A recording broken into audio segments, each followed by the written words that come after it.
What's going on, button pushers? Welcome to the channel. My name is David. Today we're going to be talking about the Tilta Ronin S2 pass-through battery plate. That is a long name. Pretty much it's the addition to the Ronin S2 that allows you to mount either a V-mount or a gold mount battery and power whatever you want through that plate itself.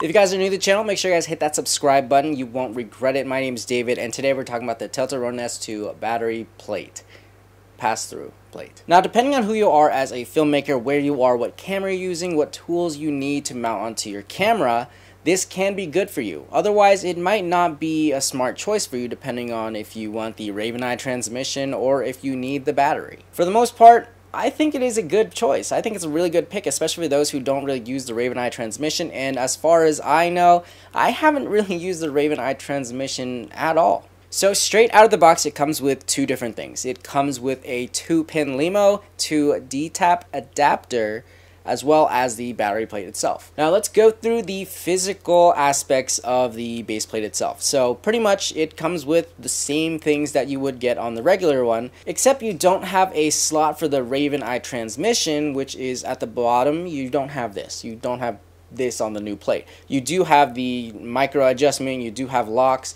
You're actually getting a new lock for this tilt adjustment here, and I really like the new lock because honestly it doesn't add much weight when you're adjusting, because with this plate, the original plate, you actually add a ton of weight when you try to screw it in, and after you make all your adjustments, you try to balance it and you screw something in and it adds weight to the opposing adjustment. It just gets a little bit more annoying. You just gotta go back and make more adjustments, and it's kind of tedious. But with Tiltas, it actually adds a latch, which is really good, because now it's kind of more universal with the rest of the system itself, which uses latches instead of knobs or whatever this is called. On top of that, you're getting a 2-pin LEMO and a D-tap adapter on both sides of the battery plate, and a V-mount or a gold mount adapter at the very bottom of the plate itself. For those of you who are not familiar with LEMO or D-tap, those are two very common ways to power things in the higher production or cinema world. It's a lot of things you use with V-mounts and gold mount batteries, bigger batteries, and just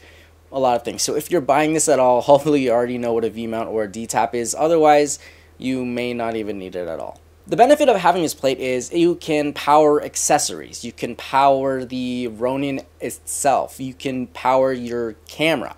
There's so many different ways and so many different things to power cameras and accessories, and this kind of introduces that to you. So if you're running something like the Komodo, much like I am, it makes it a lot easier to rig up than having to buy a bunch of other accessories and taking what's supposed to be like this small, tiny rig that you can hold in your hand, carry around, very portable, and turning it into something that's pretty much just a Ronin M or a Movi Pro or something, or because that defeats the overall purpose of the Ronin S2. In my mind, the Ronin S2 is made to be small, lightweight, portable, easy, run and gun on the go.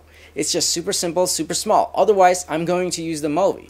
But after adding on all these accessories, it can get pretty big. So the idea of having this plate makes it a ton easier. I don't have to have an extra attachment to mount a V-mount battery. I don't need an extra attachment to, mount a bunch of other things or power different things to that V-mount battery. It just consolidates it a lot easier. So if you're watching this video with instructions on how to set it up, here's how it's going to go down. First, you're going to reach into your Ronin M and you're going to take the original base plate off, which pretty much is super simple. You unscrew it and then you press down on the hard stop where there's like a little button. You push that down and you pull the original one out. And as you put the second one on, make sure it's unlocked, press the button down, slide it on, and you're good to go. It should be on. But I'm sure that if you're buying this, you do have one other issue, and I actually had it for a good 3 to 4 minutes. You can't put the base plate on. The base plate just won't slip on. Why? Interesting enough, you have to press the button on the front of the plate to mount it. The button right here,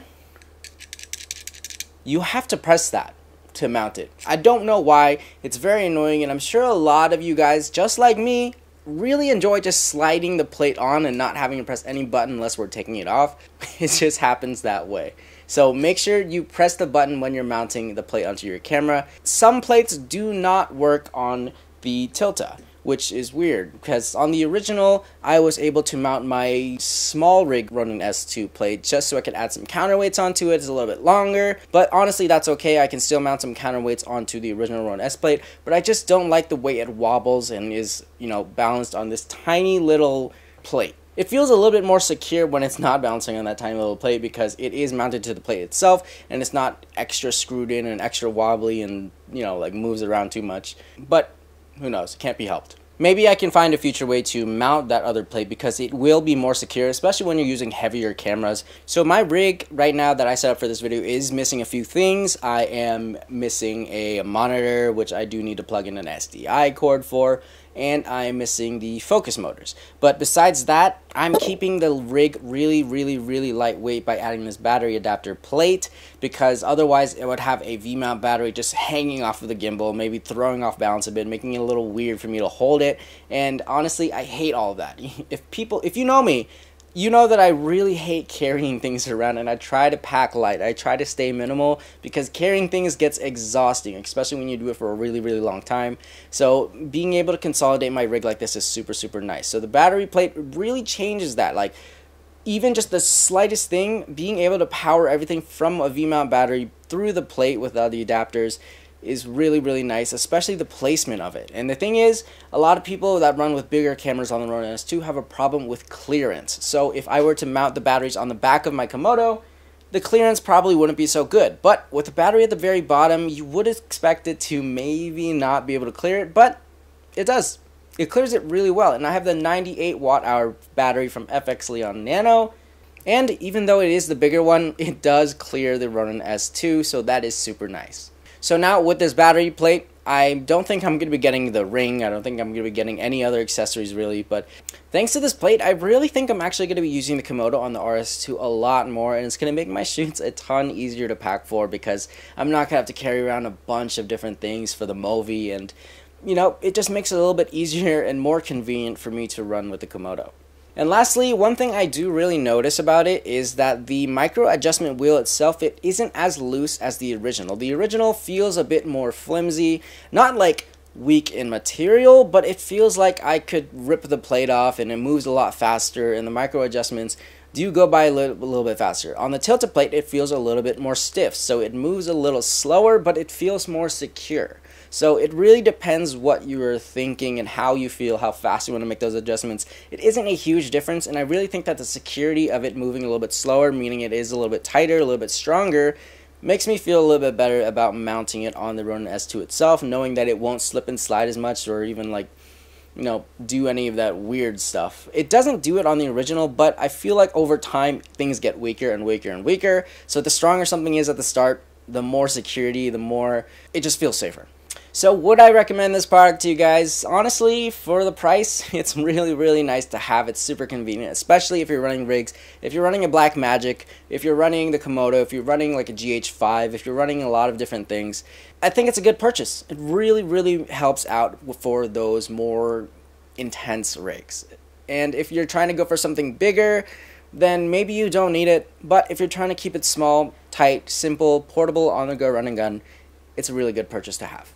But if you're running like DSLRs, if you're running autofocus, if you're running all of that stuff, you may not necessarily need it. It's not really a purchase that you might need to be focused on right now, but it could be good for the future depending on what rigs you're going to be running. Do you have a V-mount or a gold mount battery that you're planning to use to power things from? Because that's what's most important. If you don't even have a V-mount or a gold mount battery, there's no real purpose on having this. You're not actually running anything from the gimbal itself. All of the stuff that's running to the plate is coming from that V-mount and that gold mount battery. So if you don't even have one, there's no point in getting it. So stick with the Raven Eye transmission or the original plate if you don't have a V-mount gold mount battery or don't need to power anything from it.